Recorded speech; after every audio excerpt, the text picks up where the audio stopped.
Saudara yang kekasih yang ada di dalam gedung gereja maupun yang sedang mengikuti ibadah secara live streaming, saya percaya kita boleh merasakan lawatan Tuhan, amin. Lewat pujian kita boleh merasakan lawatan Tuhan. Dan saya secara pribadi boleh merasakan Tuhan bekerja di tengah-tengah ibadah kita. Dan Bapak Ibu Saudaraku yang terkasih, siang hari ini kita mau buka hati untuk dengar firman Tuhan. Sama-sama kita belajar firman Tuhan. Dan pada kesempatan hari ini kita masih belajar tentang manajemen konflik. Ini tema sepanjang bulan ini.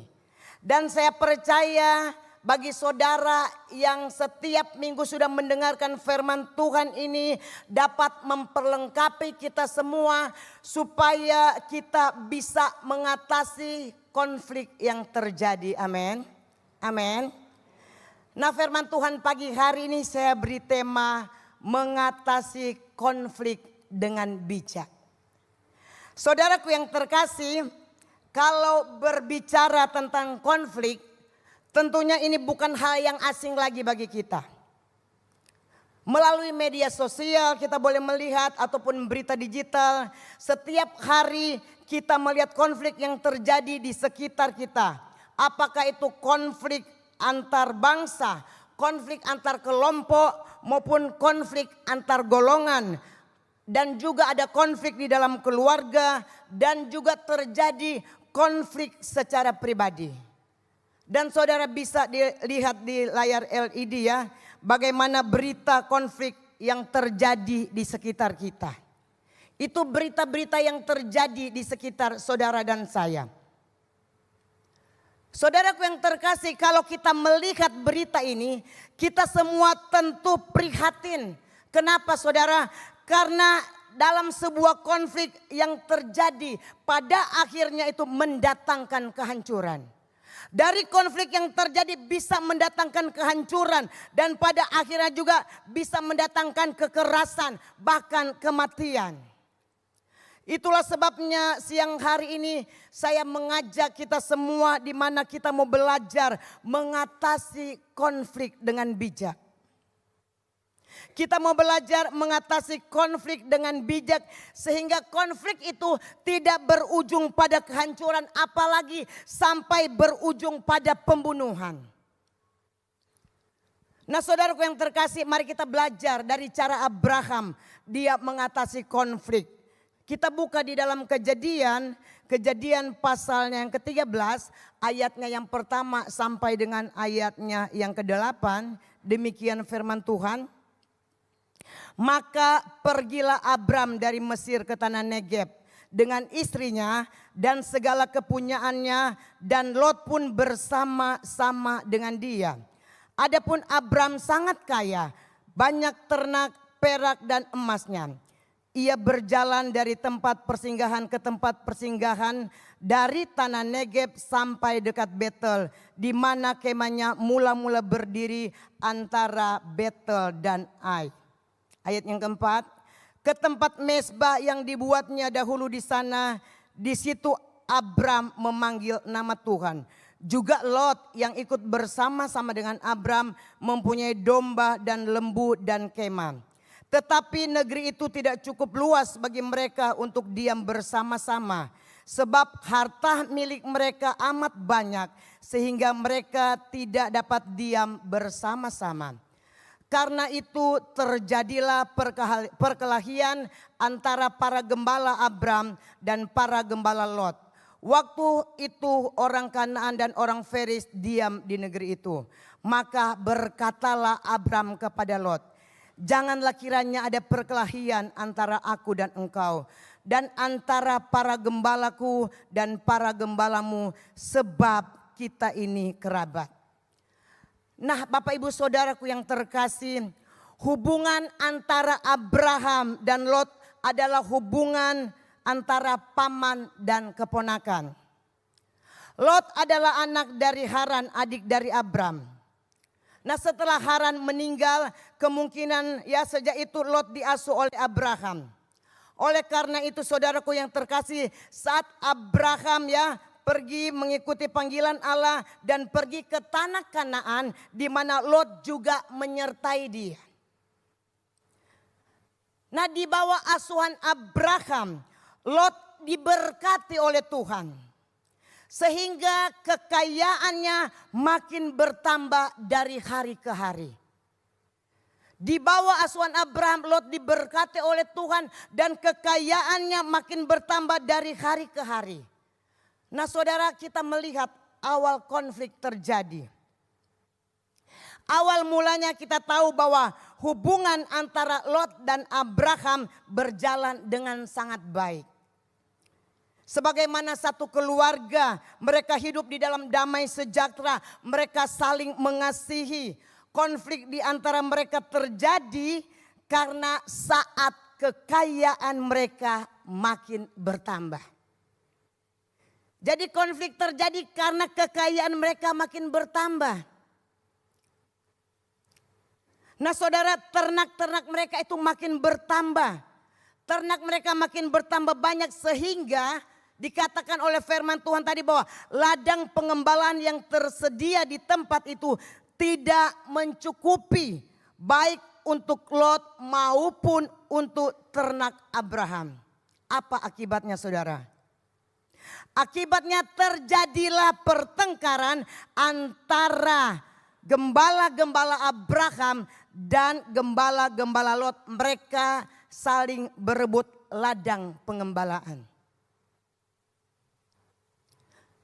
Dan di sini kita melihat bahwa Abraham dia menyadari bahwa konflik seperti ini dapat merusak kedamaian, dapat merusak hubungan keluarga antara Abraham dan Lot.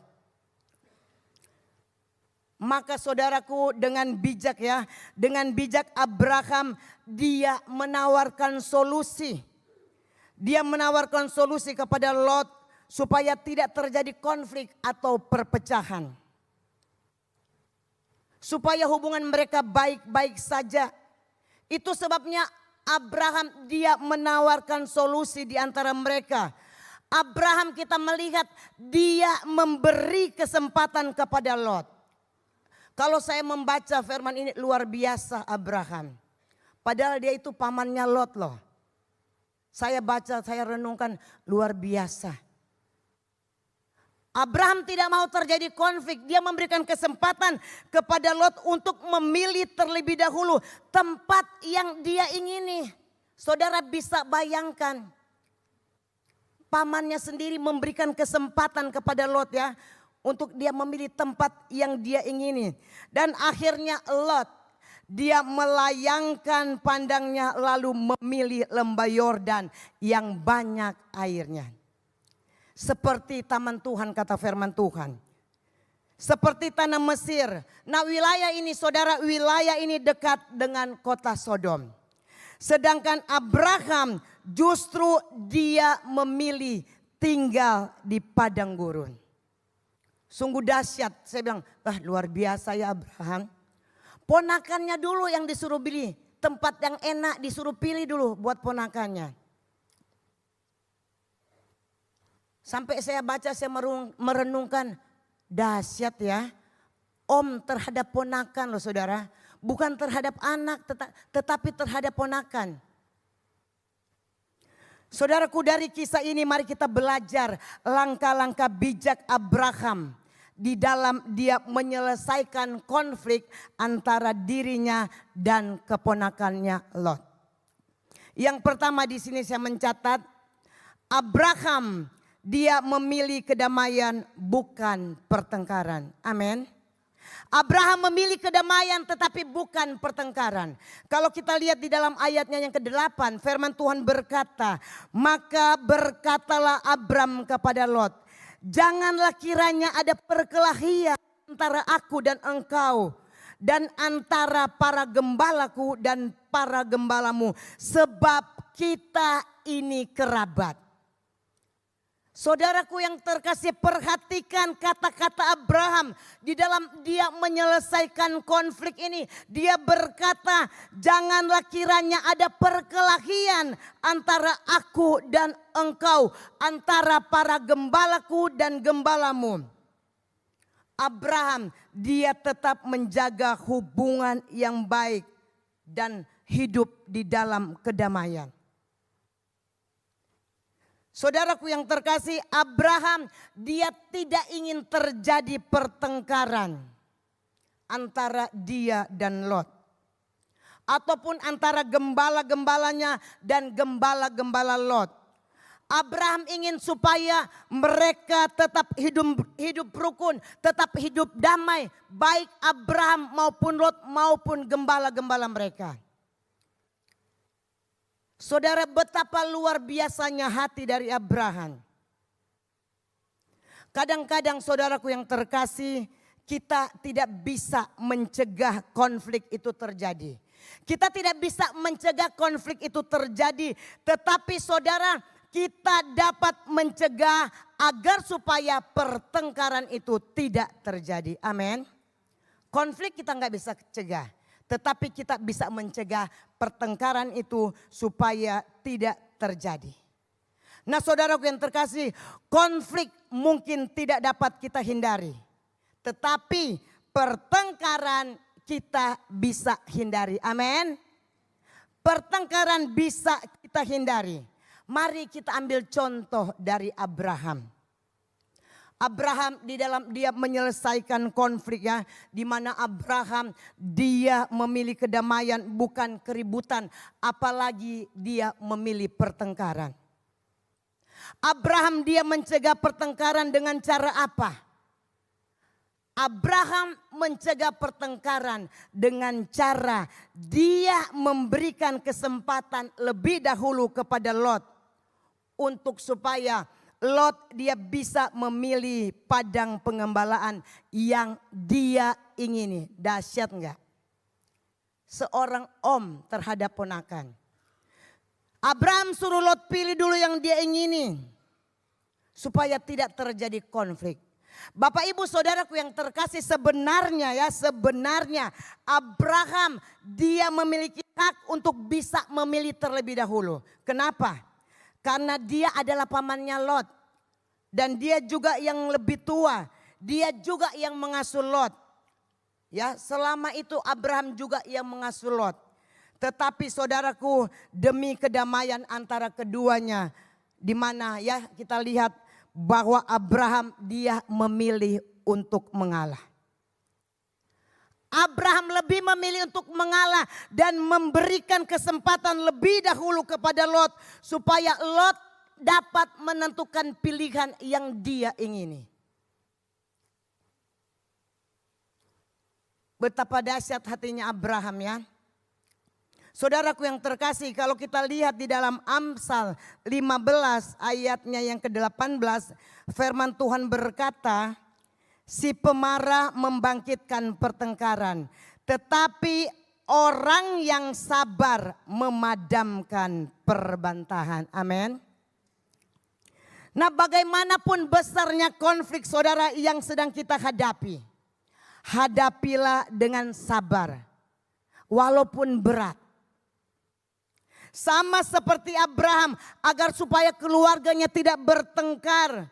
Saudara ingat firman Tuhan bilang si pemarah membangkitkan pertengkaran, tetapi orang yang sabar memadamkan perbantahan. Saya berdoa kiranya pagi hari ini baik saudara dan saya, Tuhan boleh memberikan kesabaran kepada kita. Amin. Tuhan boleh memberikan kesabaran kepada saudara dan saya sehingga kita bisa mengatasi semua konflik itu. Kita bisa mengatasi dengan menghindari pertengkaran. Saudaraku yang terkasih, kita ingat pesan Tuhan ya, bahwa Yesus memanggil saudara dan saya untuk ada di dalam dunia ini supaya kita boleh menjadi orang-orang yang membawa damai. Amin. Bukan membawa keributan, apalagi sebagai anak-anak Tuhan. Kalau anak-anak Tuhan kita ribut sana, ribut sini, bagaimana kita bisa menjadi berkat? Bagaimana kita bisa memenangkan orang-orang yang di sekitar kita? Kalau hidup kita sendiri aja berantem, bertikai, Bagaimana kita bisa berdampak bagi orang lain. Tetapi saudaraku yang terkasih, biarlah kita menjadi orang-orang yang membawa damai. Amin. Kita lihat di dalam Matius pasalnya yang kelima, ayatnya yang ke-9. Demikian firman Tuhan. Berbahagialah orang yang membawa damai, karena mereka akan disebut anak-anak Allah. Amin, firman Tuhan.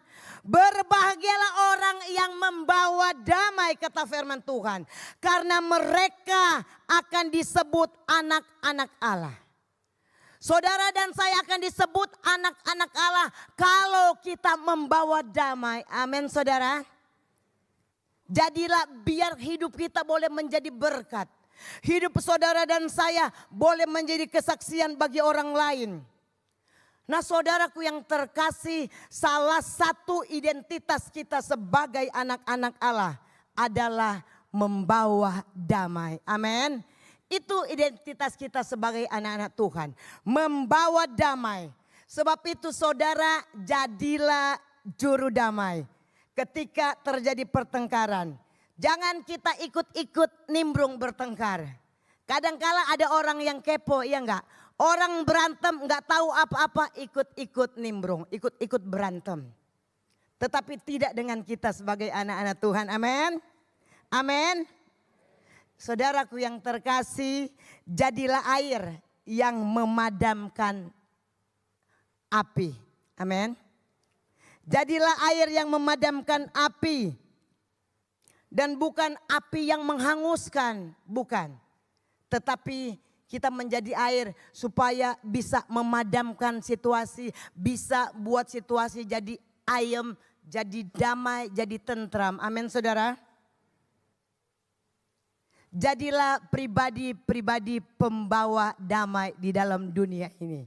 Amin.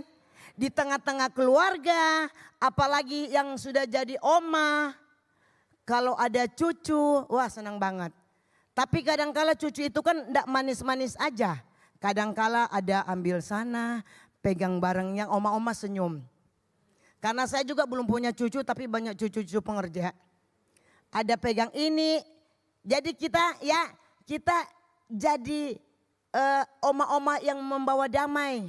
Buat cucu-cucu kita juga. Kalau ada cucu-cucu yang lagi berantem di rumah, oma-oma jangan ikut marahin. Jangan meluk-meluk kata orang Jawa. Apa kawan? Satu lagi, omanya nggak tahu apa-apa, meluk-meluk marahin. Tetapi jadilah oma-oma, opa-opa pembawa damai. Amin. Mari kita baca di dalam Ibrani 12 ayatnya yang ke-14. Berusahalah hidup damai dengan semua orang dan kejarlah kekudusan. Sebab tanpa kekudusan tidak seorang pun akan melihat Tuhan. Saudaraku, jelas firman Tuhan berkata pagi hari ini, berusahalah untuk hidup damai dengan semua orang. Amin, saudara. Jadi kita berusaha. Sekalipun kita punya karakter yang berbeda-beda. Tetapi kita terus belajar, amin. Kita berusaha untuk hidup dalam damai kepada semua orang. Yang kedua kita melihat di mana saudara kita lihat bahwa Abraham memilih hubungan keluarga sebagai prioritas utama. Abraham memilih keluarga sebagai prioritas utama. Kembali kita lihat di dalam ayatnya yang ke-8. Maka berkatalah Abram kepada Lot, janganlah kiranya ada perkelahian antara aku dan engkau, dan antara para gembalaku dan para gembalamu, sebab kita ini kerabat. Nah saudara, ini cara kedua Abraham menyelesaikan konflik antara dirinya dengan keponakannya adalah dia memilih hubungan keluarga itu sebagai prioritas utama. Jadi Abraham memilih hubungan keluarga itu sebagai prioritas utama. Dia berkata janganlah kiranya ada perkelahian antara aku dan engkau. Dan antara para gembalaku dan para gembalamu. Sebab kita ini kerabat. Saudaraku yang terkasih, Abraham di sini dia mengingatkan kepada Lot sebagai ponakannya supaya apa? Supaya jangan ada pertengkaran, supaya mereka tidak bertengkar karena kita adalah kerabat, mereka adalah keluarga dekat. Abraham dan Lot adalah keluarga dekat. Kita melihat di sini bahwa Abraham dia menempatkan hubungan keluarga lebih utama daripada segala harta yang dia miliki. Dahsyat enggak? Abraham ya memprioritaskan keluarga sebagai yang utama daripada harta yang dia miliki. Kita sudah baca tadi firman Tuhan. Abraham dia rela kehilangan ladang pengembalaan. Asal apa saudara? Asal hubungannya dengan Lot baik-baik saja. Asal hubungan Abraham dengan Lot itu tidak putus. Sebab itu dia mempersilakan Lot untuk pilih lebih dahulu. Ya, Abraham di sini dia memprioritaskan hubungan keluarga. Walaupun dia kehilangan harta, dia tidak peduli. Tetapi yang dia mau supaya hubungan antara Abraham dan Lot itu tetap terjalin. Nah saudaraku yang terkasih, tentunya ini adalah teladan yang sangat baik bagi kita orang-orang percaya, amin. Ini adalah contoh yang baik, teladan yang baik bagi orang-orang percaya. Kita mau belajar meletakkan hubungan keluarga itu menjadi prioritas utama, amin.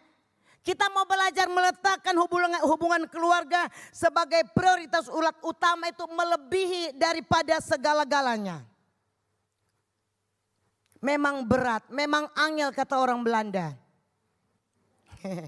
Angel, tetapi saudaraku yang terkasih, sekalipun angel, sekalipun berat, jangan sampai gara-gara harta hubungan itu menjadi putus. Jangan sampai gara-gara bisnis, jangan sampai gara-gara pembagian keuntungan ataupun warisan menyebabkan kehancuran hubungan keluarga kita. Kadang-kadang saudara saya miris ya melihat berita hari-hari ini. Sebab gara-gara harta, gara-gara uang, hubungan keluarga itu dikorbankan. Saudara lihat beberapa contoh ya di depan. Di mana berita tentang rebutan warisan. Mending rebutan pisang godok. Lebih mending kan? Daripada ini rebutan warisan. Miris saudara. Sangat-sangat miris. Apalagi adik kakak. Bapak ibu saudaraku yang terkasih. Kita ingat saudara. Bahwa ilmu itu bisa digali. Uang bisa dicari. Ilmu bisa digali, uang bisa dicari. Tetapi kalau hubungan keluarga sudah pecah. Sulit untuk diperbaiki. Iya apa ora? Iya. Ilmu bisa kita cari. Uang juga bisa kita cari. Ilmu bisa kita gali, uang bisa kita cari. Tetapi kalau hubungan keluarga sudah pecah, sulit untuk diperbaiki. Saudara lihat contoh di depan itu gelas. Gelas itu cantik, bagus. Gelasnya bagus waktu belum pecah. Bagus banget, putih. Nah keluarga ini seperti gelas kaca saudara. Keluarga itu seperti gelas kaca yang ada di depan yang saudara lihat. Betapa cantiknya gelas itu. Itulah hubungan keluarga. Cantik banget, bagus sekali. Tetapi saudara kalau gelas itu sudah pecah. Sekalipun bisa disambung, bisa dilem. Tetapi selalu ada bekas. Begitu juga dengan hubungan keluarga. Kalau sudah putus hubungan, pasti ya meninggalkan bekas luka. Ada bekas luka yang ditinggalkan. Sebab itu saudaraku yang terkasih, mari kita jaga hubungan keluarga kita. Amin. Sebesar apapun konflik yang terjadi, jangan pernah kita korbankan hubungan keluarga. Lebih baik kita kehilangan harta, tetapi hubungan keluarga itu tetap terjaga. Amin. Sekalipun di awal saya bilang memang angel. Susah saudaraku. Jangan sampai kita kehilangan hubungan keluarga. Lebih baik kita kehilangan uang. Jangan sampai kita kehilangan persaudaraan. Amin saudara. Berat mau bilang amin. Karena ini kehidupan nyata. Tetapi pagi hari ini lewat firman Tuhan kita mau belajar dari Abraham. Amin. Sebagai anak-anak Tuhan kita terus belajar di dalam sekolah kehidupan. Khotbah ini pernah Bapak Gembala sampaikan berapa tahun lalu. Kita terus belajar di dalam sekolah kehidupan. Nah saudaraku yang terkasih di dalam Tuhan. Saudaraku yang terkasih, tidak ada hubungan yang abadi selain hubungan persaudaraan. Amin. Tidak ada hubungan yang abadi selain hubungan persaudaraan. Sebagaimana pernikahan dibangun dengan kesatuan yang abadi, demikian juga hubungan keluarga. Amin. Nah hubungan keluarga itu dikenal dengan hubungan saudara. Artinya apa saudara? Artinya darah orang tua itu mengalir kepada anak-anaknya. Nah selama darah orang tua itu masih mengalir di dalam diri kita, maka kita adalah saudara. Kita adalah keluarga. Hubungan saudara baru akan berhenti saat kita innalillahi. Itu baru berhenti saat kita meninggal. Lebih keren lagi saat kita meninggoy katanya. Itu baru berakhir ya saudara. Nah saat itulah darah orang tua kita berhenti mengalir di dalam diri kita. Saudara, tidak ada yang dapat memisahkan hubungan keluarga selain kematian. Amin. Sebab itu jaga baik-baik hubungan keluarga. Jaga baik-baik hubungan persaudaraan kita. Jangan sampai hancur cuman gara-gara hal sepele. Jangan sampai hancur cuman gara-gara harta. Saudara, jangan kita putuskan hubungan keluarga gara-gara mungkin saudara kita tidak mau pinjamkan kita uang. Waktu kita susah datang kepada saudara kita mau minta pinjaman, mereka enggak kasih pinjaman. Terus kita marah. Jangan gara-gara pinjaman. Atau juga jangan gara-gara kita sedang sakit terus enggak ada keluarga yang nengok. Enggak ada saudara yang besuk, enggak ada yang lihat, terus membuat kita marah. Sehingga hubungan keluarga itu terputus. Saudaraku yang terkasih, saya percaya setiap keluarga punya persoalannya masing-masing. Amin. Mungkin waktu kita minta pertolongan kepada mereka, kita kan cuma melihat mereka dari luar aja. Oh orang ini sugi ake duite. Oh kita mau minta tolong sama saudara saya. Tetapi saudara kita nggak tahu hati mereka. Kita nggak tahu apa yang dialami oleh keluarga kita, oleh saudara kita. Kita nggak mengerti. Kita sendiri butuh pertolongan. Dan saat kita minta tolong mereka tidak menolong kita. Kita hanya melihat dari luar aja, oh mereka mampu, mereka bisa bantu saya.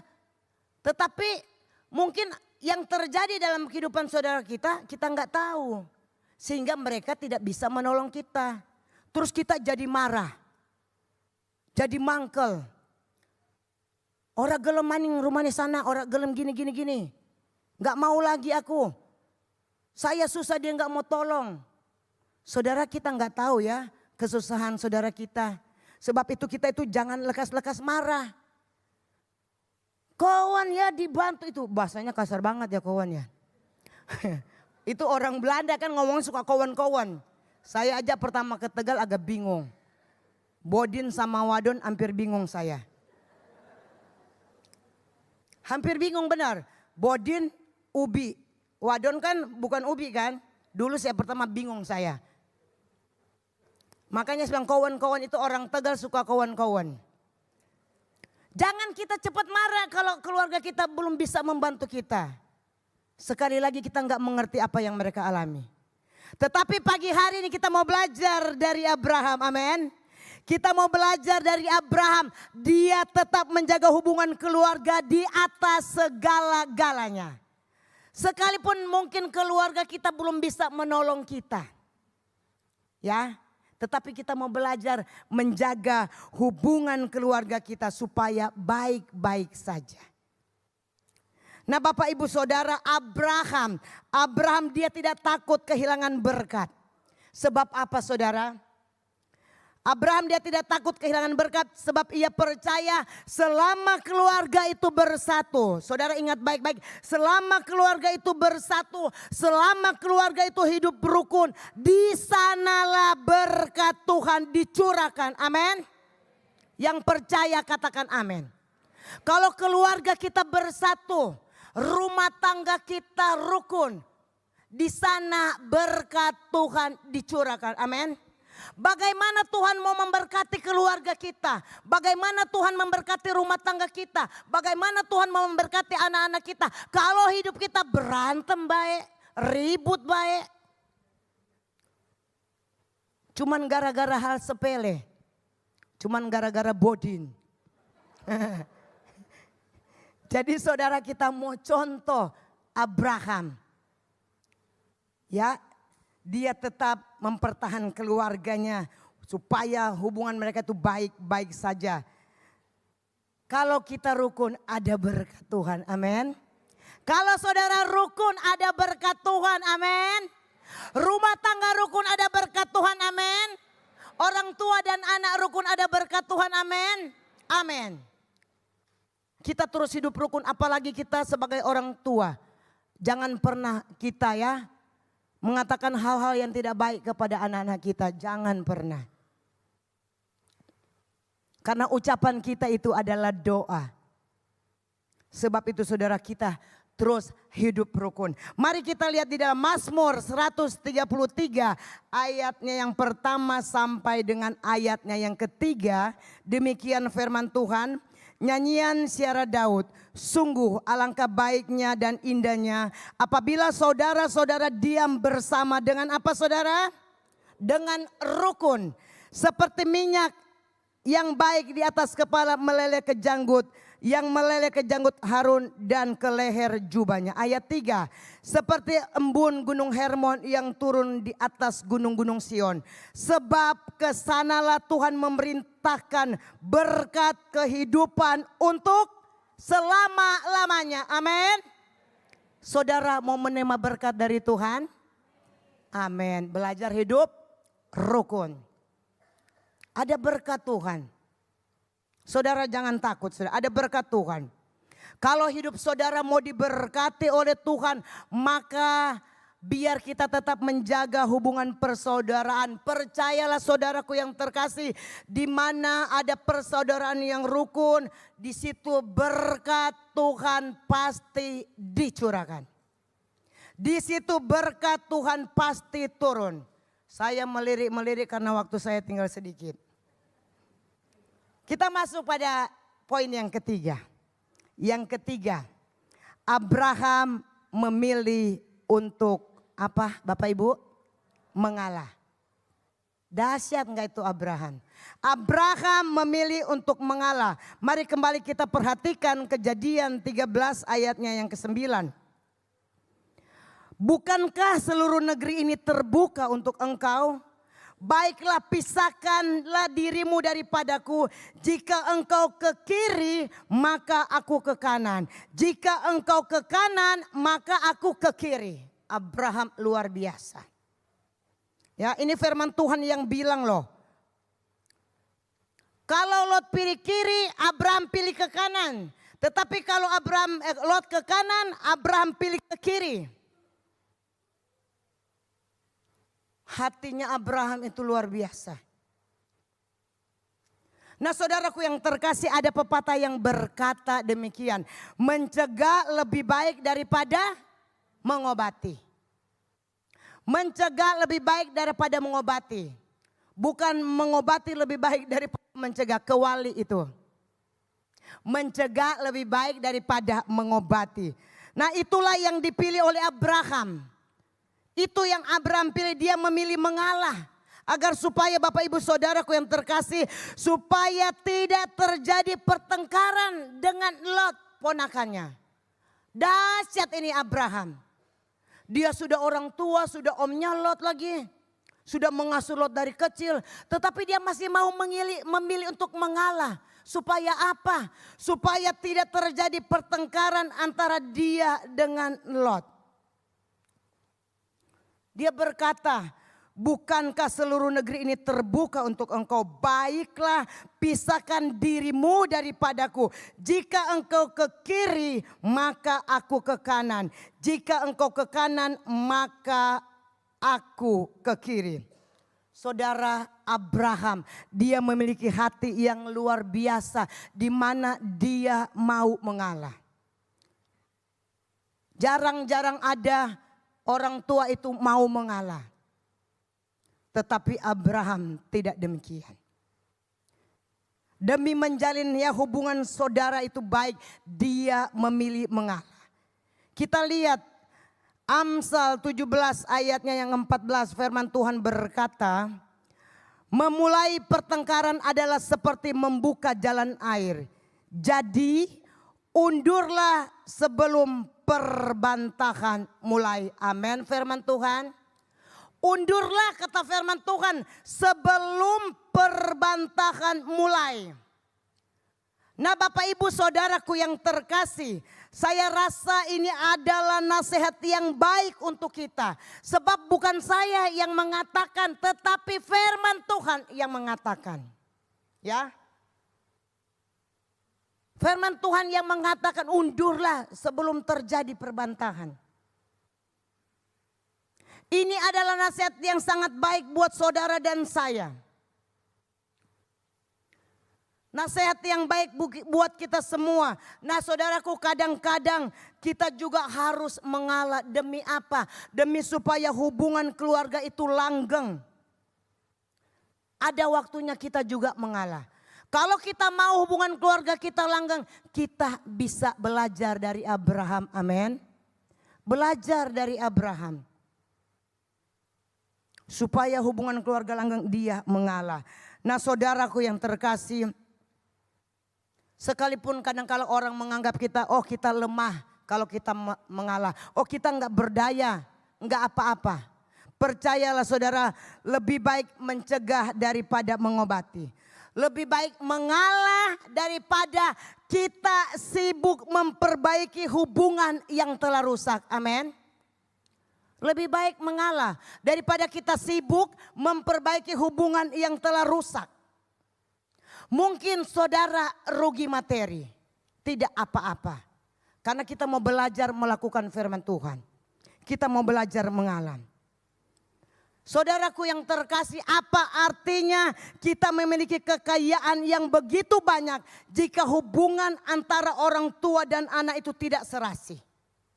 Buat apa kita punya harta yang melimpah, tetapi hubungan antara orang tua dan anak itu tidak berjalan dengan baik? Apa gunanya kita ya memiliki banyak kekayaan kalau kita hidupnya bertikai baik? Kalau adik kakak berantem baik, buat apa? Tetapi saudaraku yang terkasih, saya percaya yang diharapkan oleh orang tua di masa tuanya, selain melihat kedamaian keluarga, melihat keturunannya juga diberkati oleh Tuhan, melihat anak-anaknya hidup rukun, amin.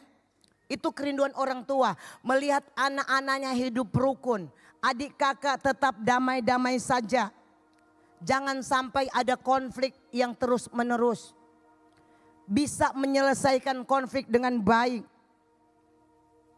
Nah saudaraku yang terkasih, kalau kita tidak bisa menyelesaikan konflik dengan baik, terus bertengkar, tidak ada kedamaian, mungkin sampai kita dipanggil Tuhan, tidak berdamai dengan saudara kita, tidak berdamai dengan keluarga kita. Hati-hati saudara. Tetapi biarlah kita mau belajar dari Abraham pagi hari ini, amin. Ada banyak hal yang kita pelajari tadi, ada 3 hal yang kita pelajari. Kita mau belajar sekalipun angel saya bilang. Tetapi terus kita belajar. Memang dengan kekuatan sendiri kita tidak bisa. Tetapi percaya saudara, ada Roh Kudus yang memampukan kita, amin. Ada Roh Kudus yang memampukan saudara dan saya untuk kita terus belajar hidup damai dengan semua orang. Sekalipun itu berat. Saya tahu mungkin ada keluarga-keluarga rumah tangga yang mengalami konflik. Tetapi pagi hari ini kita sudah dengar firman Tuhan. Kita masuk pada kesimpulan. Saudaraku yang terkasih, tidak ada keluarga yang bebas dari konflik. Namun dengan langkah yang bijak kita dapat menyelesaikan konflik dengan baik. Sebab itu apapun yang terjadi, jadikanlah keluarga sebagai prioritas utama. Sebab persaudaraan yang rukun dalam keluarga adalah kekayaan yang utama. Amin. Tuhan Yesus memberkati kita semua.